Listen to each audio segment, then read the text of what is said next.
할렐루야. 만나뵙게 돼서 반갑습니다. 하나님께서 이런 귀한 만남을 허락해 주셨는데 먼저 선하신 하나님께 영광 올려드립니다. 저는 이지훈 목사입니다. 부족한 목사를 초대해 주신 김인환 담임 목사님과 당회원 장로님들께도 감사드리고 오늘 이 시간 하나님께서 우리에게 꼭 필요한 말씀을 주시기를 소망합니다.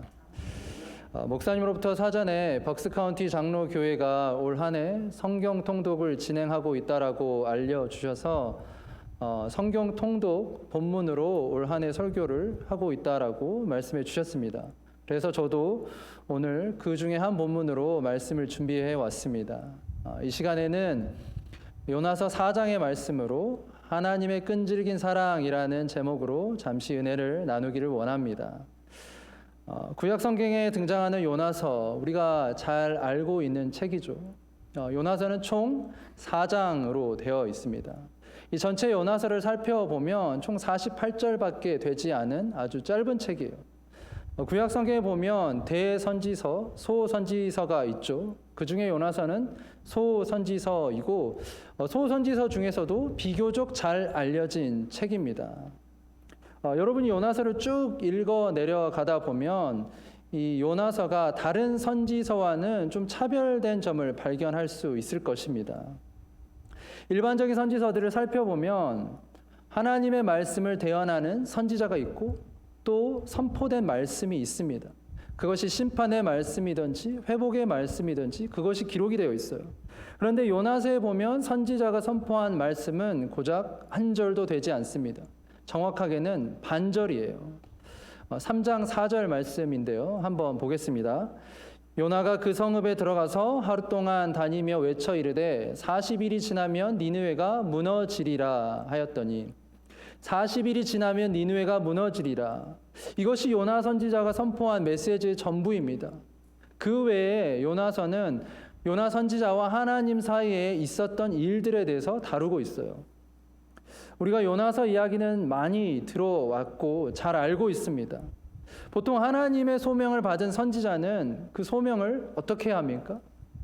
하나님의 말씀을 선포해야 합니다. 그 소명대로 살아야 하죠. 그런데 요나는 하나님의 말씀을 거부합니다. 하나님의 말씀에 불순종하고 도망을 가요.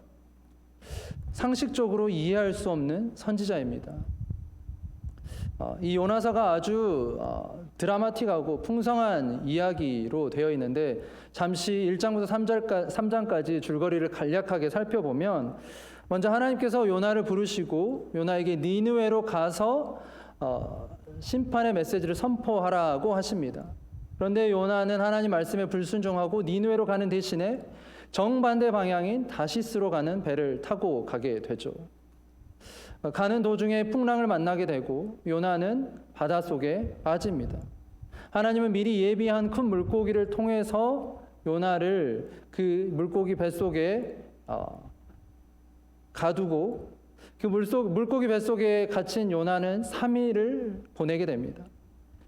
자신이 받은 고난이 하나님의 말씀에 순종하지 않았기 때문임을 깨닫고 요나가 드디어 하나님께 기도를 하게 돼요. 하나님의 구원을 바라며 간절히 기도합니다. 하나님은 요나의 기도를 들으시고 응답하시죠. 물고기를 이제 육지 근처로 보내시고 요나를 물고기 밖으로 토해내게 하십니다. 기적적으로 생명을 건진 요나가 이제는 니느웨 땅으로 곧장 갑니다. 하나님의 말씀에 순종해서 니느웨 땅에 가서 심판의 메시지를 선포하죠. 그런데 요나가 생각지도 못한 일이 일어나게 됩니다. 심판의 메시지를 들은 이 니느웨 사람들이 왕부터 신하들, 일반 백성들, 그리고 심지어 동물들까지 베옷을 입고 금식을 하며 회개하게 되는 역사가 일어납니다. 하나님이 이들의 진정한 회개를 보시고 심판을 거두시게 되는 내용이 1장부터 3장까지의 줄거리예요. 하나님이 요나를 니느웨로 보내셨습니다. 그리고 결국 목적을 달성하셨어요. 니느웨 백성들이 진심으로 회개했습니다. 하나님은 니느웨 백성들이 회개한 것을 보시고 심판을 하지 않아도 되어서 아마 기뻐하셨을 거예요. 니느웨 백성들도 자신들이 심판을 면한 것을 알고는 기뻐했을 것입니다. 그런데 니느웨 성 한 구석에서 불만으로 가득 차 있는 한 사람이 있습니다. 바로 하나님의 선지자 요나입니다. 여러분, 우리 주변에 보면 요나라는 이름을 가진 사람을 찾기가 쉽지 않죠.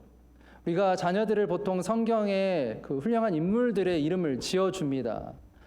존, 데이빗, 제임스, 모세스. 제 아들의 이름은 영어 이름은 데니엘이에요. 이런 훌륭한 이름들을 지어주는데 요나라는 이름을, 조나라는 이름을 굳이 지어주지는 않죠.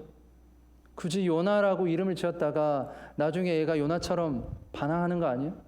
요나처럼 하나님 말씀에 불순종하는 거 아니야? 라고 생각할지도 모르겠습니다. 이렇게 안 좋은 이미지를 가지고 있는 요나, 실제로도 처음부터 끝까지 하나님께 불평불만하는 자였습니다. 반면에 요나는 어떻습니까? 그는 자신이 정의롭다라고 생각했어요. 하나님의 백성들, 이 이스라엘 백성들은 하나님의 선택받은 선민입니다.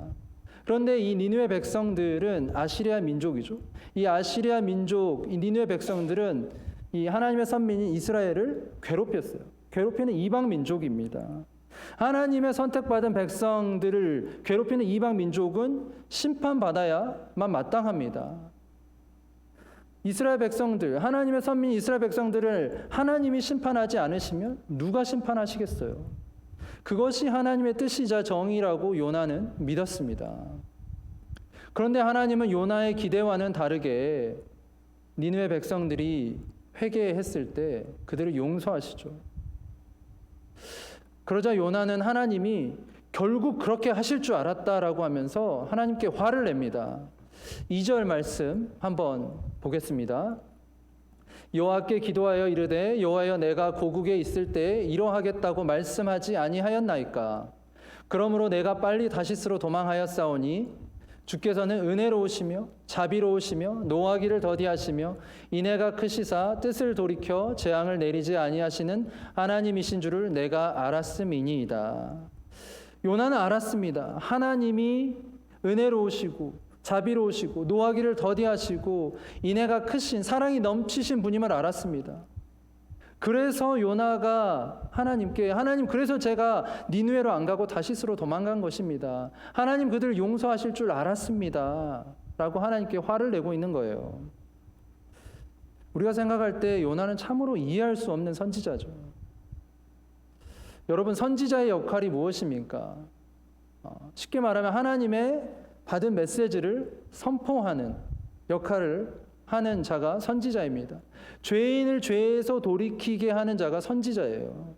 죄인이 회개하고 하나님께 용서를 구합니다. 하나님께 용서받았습니다. 그럼 선지자가 기뻐해야죠. 그런데 요나는 화를 내고 있습니다. 심지어 3절에 보면 제가 사는 것보다 죽는 것이 내게 나음이니이다. 차라리 저를 죽여주세요 라고 하나님께 따지고 있습니다. 물고기 뱃속에 갇혀서 3일 동안 회개하고 금식한 그였지만 이제 다시 요나의 기질이 재발했습니다. 하나님께 자신을 죽여달라고 해요.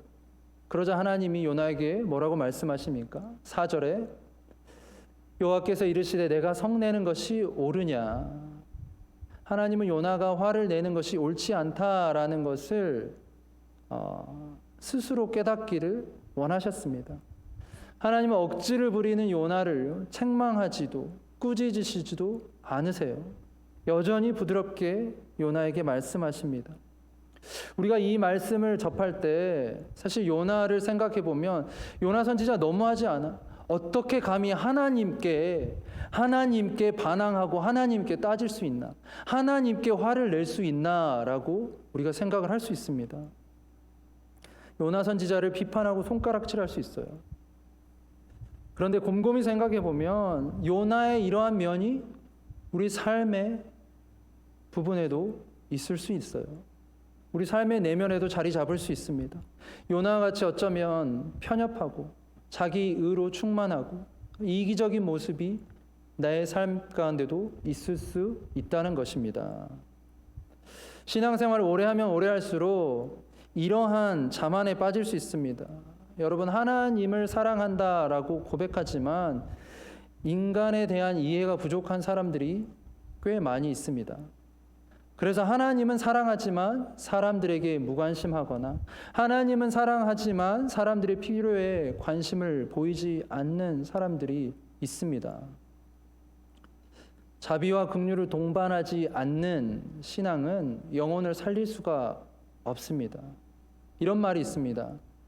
하나님 아버지 사랑으로 용서하지 못할 악은 없고 하나님 은혜에 맘먹을 죄는 없다. 하나님은 모든 죄를 용서하실 수 있는 분이시고 하나님의 은혜는 무궁무진하다라는 뜻입니다.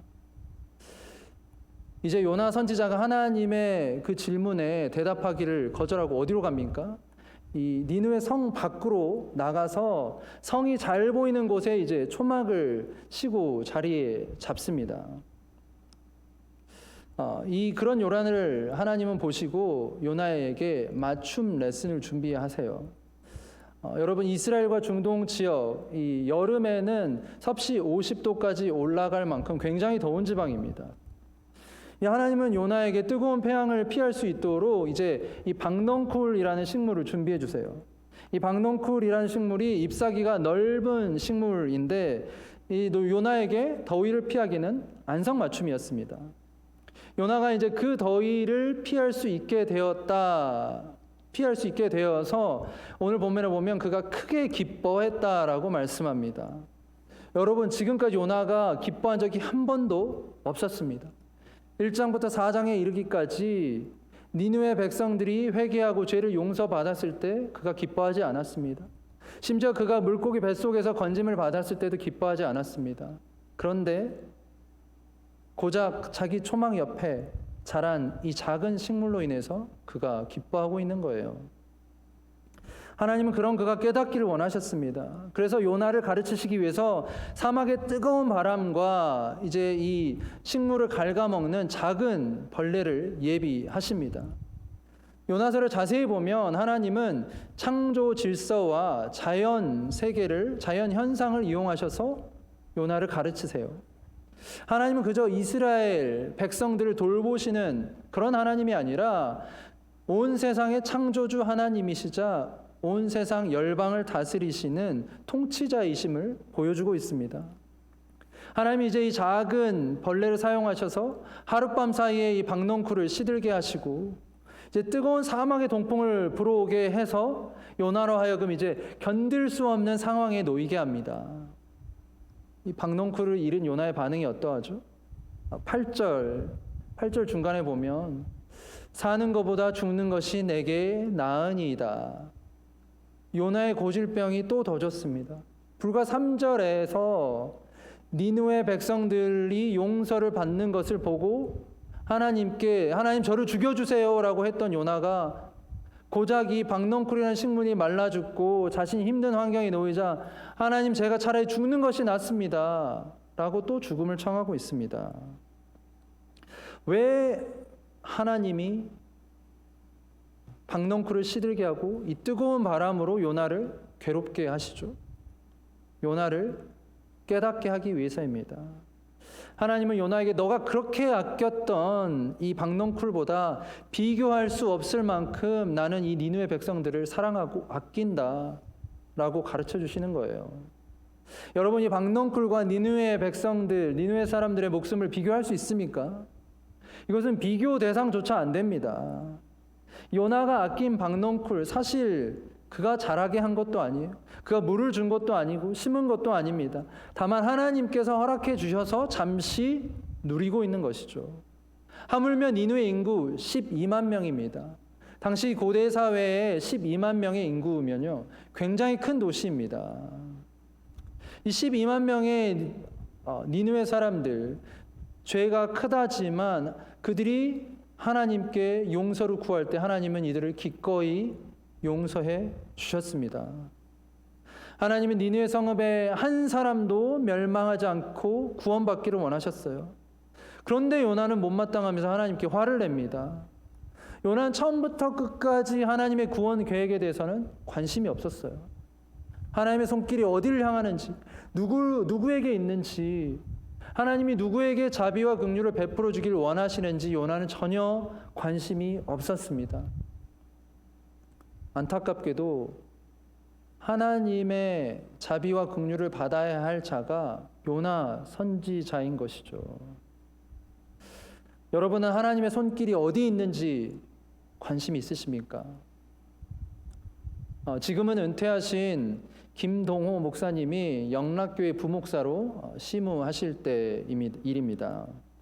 목사님이 구역 신방을 하시는데 점심을 준비하시는 이 권사님이 목사님 사모님에게 전화를 하셨어요.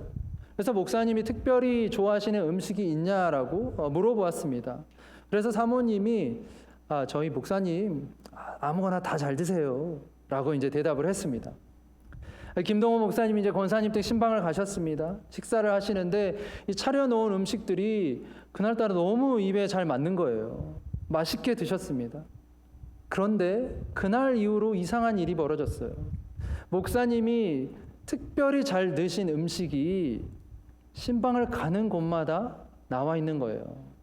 목사님이 이제 하도 신기해가지고 권사님 이 음식이 가는 곳마다 저를 따라다니네요 라고 말을 하자 그날 점심을 준비한 권사님이 이렇게 대답을 하시는 거예요.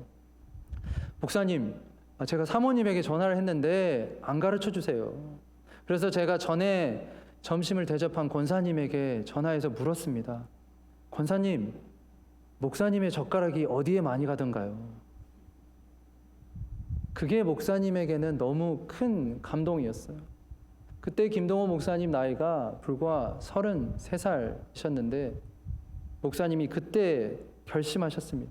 그날 평생 이 마음으로 목회를 해야겠다라고 결심을 하셨어요.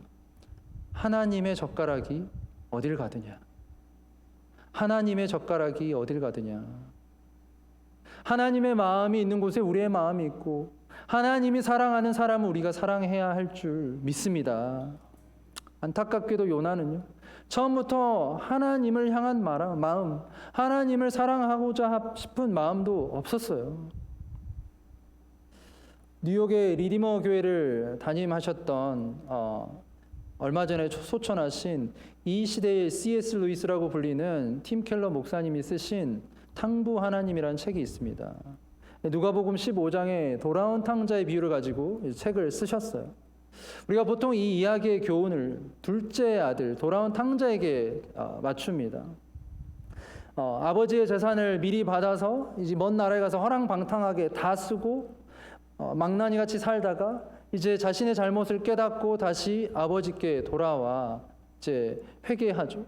그 회개를 한 둘째 아들에게 보통 우리가 이야기에 초점을 맞추거나 아니면 집을 떠난 둘째 아들을 날마다 한없이 기다리시고 또 기다리시는 또 그 아들이 집에 돌아왔을 때 아무 조건 없이 받아주시는 그 하나님 아버지의 마음에 우리가 초점을 둬요. 그런데 첫째 아들은 어쩌면 아버지 집에 머물러 있었지만 집 나간 둘째 아들보다 착하지 않다라고 팀 켈러 목사님은 쓰셨어요. 그 이유는 첫째 아들은 동생을 사랑하지도 않았습니다. 아버지를 사랑하지도 않았어요. 그저 집에만 있기만 했지 그의 마음에 사랑과 자비가 없었습니다. 둘째 아들이 아버지에게 돌아왔죠. 아버지가 그 아들을 위해서 잔치를 베풀어 줍니다. 그런데 오히려 둘째 아들을 용서하시는 아버지에게 따져요. 왜 아버지는 이 망나니 같은 아들이 되돌아와서 아버지의 전 재산을 다 허비하고 왔는데 그 아들을 받아주시고 살찐 송아지를 잡아주시고 왜 잔치를 열어주십니까? 아버지, 저는 평생 아버지 집에 있으면서 노예처럼 일을 했는데 염소 새끼 한 마리 잡아주지 않으셨습니다. 라고 첫째 아들이 말을 해요. 첫째 아들은 그저 의무감으로 아버지 집에 있었던 것입니다. 이를 가리켜서 팀 켈러 목사님은 이 큰아들, 당시 예수님 시대의 바리새인들이라고 말씀하세요. 예수님 당시의 바리새인들 어땠습니까?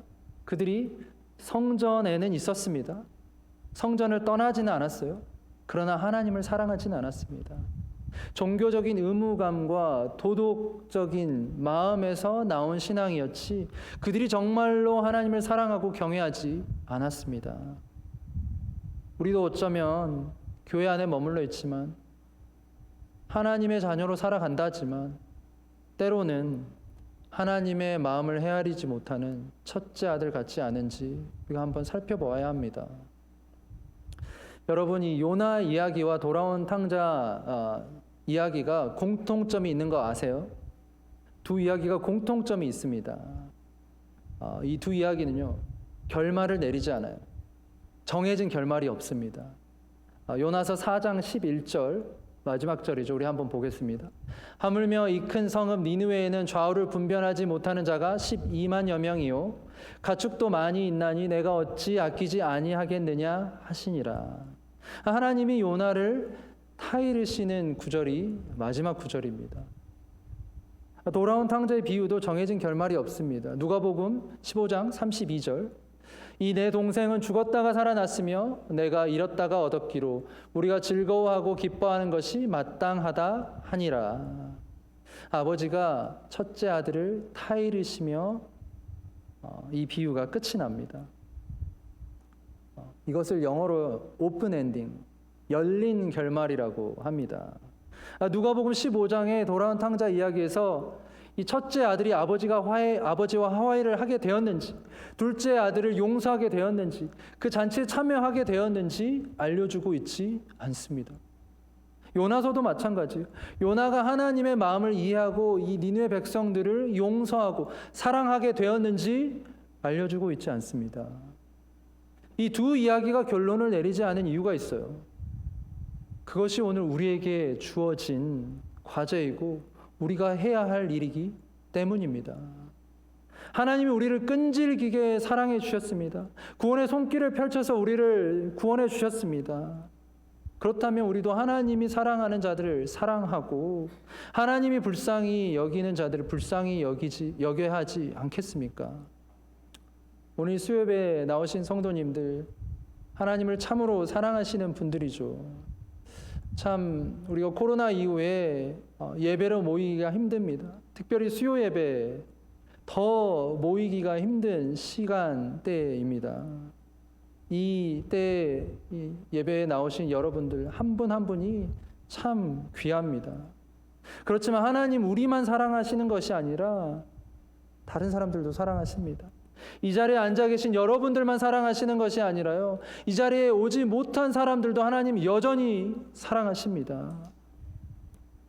여러분, 하나님의 눈으로 세상을 바라보시고 하나님의 마음으로 사람들을 만나시고 그들에게 하나님의 자비와 긍휼을 베풀며 아름다운 신앙인으로 살아가시는 여러분 모두가 되기를 주의 이름으로 간절히 축원합니다. 아멘.